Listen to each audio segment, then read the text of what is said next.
Welcome back everybody to Gemology for Schmucks. My name is Peter Nelson, and once again I'm going to be here to tell you everything you need to know about gemstones.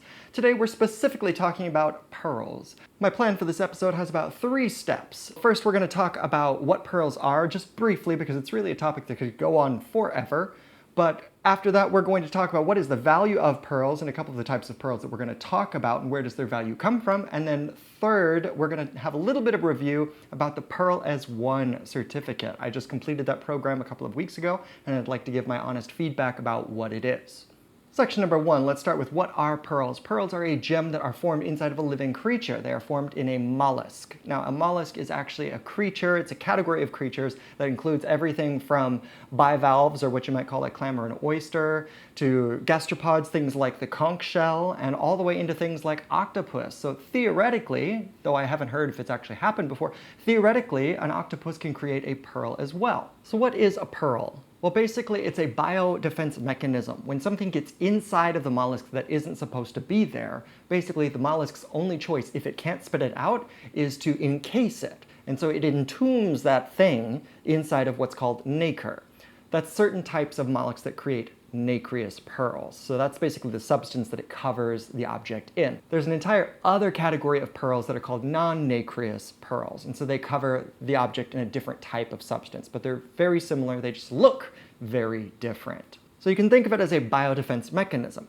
Over time, the pearl just keeps getting built up with larger and larger layers by the mollusk. So that's what a pearl is, but where do pearls come from? Theoretically, they can come from any mollusk, but in function, they come from a few main sources. So that brings us to our next point. We have what's called natural and we have cultured pearls. Now, these are both formed in a natural process. It's the exact same process. However, natural pearls are defined as pearls that are formed without the assistance of man. Cultured pearls, on the other side, are pearls that are formed with the assistance of man. And so the father of cultured pearls is Kokichi Mikimoto in Japan, and that, I believe it was around 1908 or 1906 before he actually figured out how to successfully culture a pearl in a way that could create fully formed pearls that weren't attached to the shell. Those are called blister pearls. Some people know them as mabe pearls. So we have natural and we have cultured pearls, and inside of that we have all the different spectra of mollusks that can be cultured so far. They have figured out how to culture mollusks that are both in freshwater and in seawater environments. But that does not mean that all mollusks can be cultured. There's different processes that relate to different mollusks and different environments, etc., etc. It's very complicated work.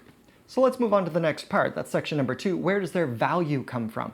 Now, all gemstones we've talked about many times before are beautiful, durable, and rare. And these are the 3 factors that they have to have in order to be a gem. Pearls are one of the few organic gems, and that means that they were formed either in an animal or in a plant. But where does their value come from? Just as with other mineraloid type gemstones, pearls and things like amber also have beauty and rarity. The beauty of a pearl is evaluated by its own specific criteria, things like color, whether or not it has blemishes, the size, all of these sorts of things. And then rarity is going to be related to that as well. Certain sizes of pearl are going to be super rare because it takes time to grow to that size. And then having a quality at that size naturally is going to be completely more rare than something that is the same quality but smaller.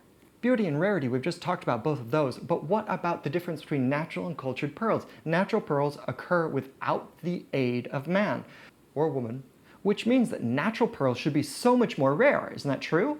Yes, it is. However, that doesn't mean that cultured pearls do not have value. So a brief introduction on how culturing works. Basically, they take mollusks, whether it's in the wild or from a hatchery that they have raised up, and then when it becomes an appropriate age to be nucleated, that means they take an object, it's basically like a bead, typically it's made from seashells, and they insert it into the oyster. After that oyster has been nucleated, so the nucleus has been put into the oyster, then they put it back into the ocean or the growing environment. That's it. Then time, environment, diet, all of these things that affect natural pearls are also going to affect these cultured pearls. And they have to wait for around 2 years in order to harvest those pearls. If they wait longer, then the pearls will be larger, will they not? So you have to keep in mind that cultured pearls are at the behest of nature the same way that natural pearls are. We've just upped the odds that we're going to get a pearl and that we know which mollusks to take the pearl from. It's not the same as input equals output. There is still a large amount of nuclei that are rejected from the mollusk in the process.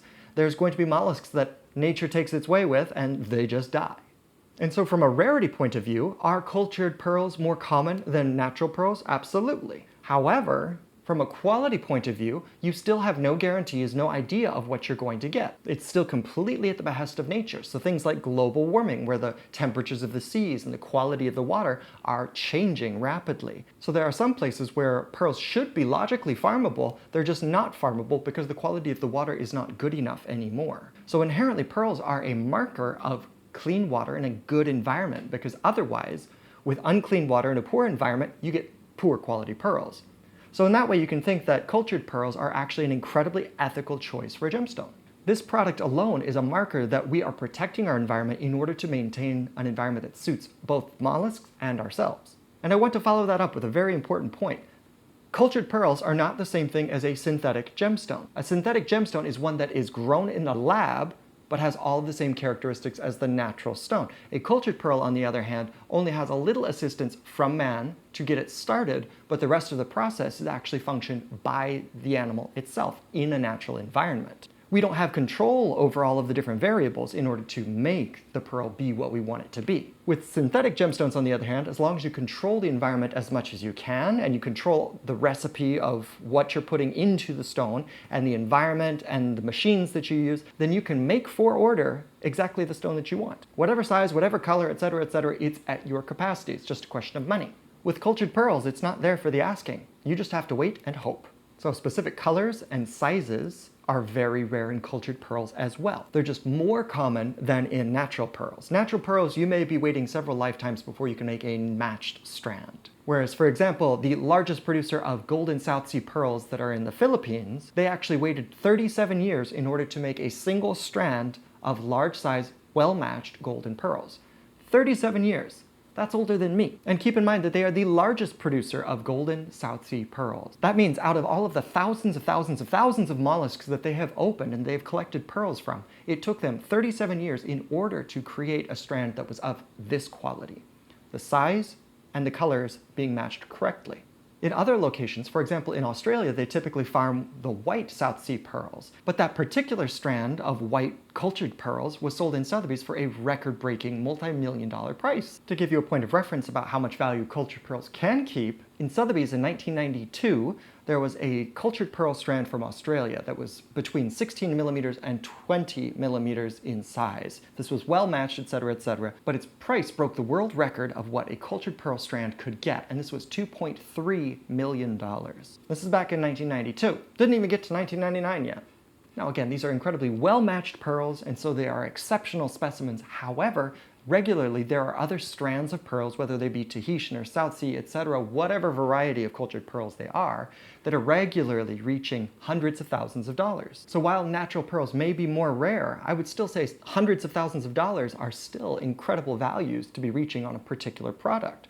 And so yes, there are great values to be had in cultured pearls as well. So let's bring it into section number 3, which is about the Pearl as One certificate. Now this is an online, completely correspondence-based certificate offered by the Cultured Pearl Association of America. And what I'll say is that it's predominantly about cultured pearls, but given that that's over 99% of the market of what pearls are being sold, then I'd say it's worth knowing about. It's a lot of history, a lot of great sales points, and a lot of things that I didn't know from my previous gemological training. So I am an accredited gemologist. I studied at AIGS in Thailand. And in our program, we did have a section on pearls, both on the formation of pearls and the treatments that are available in pearls. The Pearl as One certificate doesn't have as much on the treatment of pearls, but it does have some knowledge, and it does have a lot more information on the story behind pearls, the history of pearls, and the evaluation of pearls. I will say that this doesn't have any kind of a lab component, so if you're looking at something to help you in the grading of pearls, then you may want to look at a course that has a lab component. That said, for what it's worth, as somebody who spent almost 10 years teaching, I will say that knowledge comes in steps, and so if you take this particular certificate and then you go and you look at a lot of other pearls, you're going to pick up a lot of information. And it's also worth noting that there is no accepted grading method for all pearls in all countries. Every company seems to have their own style. So you really need to build the knowledge up first, and then you need to train your eyes. So I would absolutely say that the Pearl as One certificate is a great step on the way of getting that knowledge. You'll get a lot of brain knowledge, and then you'll need to go and see a lot of stones in person. Because really, there's only so much that the camera can capture. Whether it's in colored stones or whether it's in pearls, there's a lot of colors that just do not show up because our technology is not sufficiently advanced in order to capture it. But your eyes can, though. My big takeaways for the Pearl as One certificate is that there's a lot of excellent knowledge, particularly for a sales-oriented person. If you're interested in selling pearls or appreciating pearls at a higher level, then it's totally worth taking. All right, that's all I've got for today's episode of Gemology for Schmucks on pearls. If you've got any questions or comments about pearls or what I do, etc., then please leave me a message in the comments. Hit that like button, hit that subscribe button, and I will see you around. Thank you very much for joining me. Bye-bye.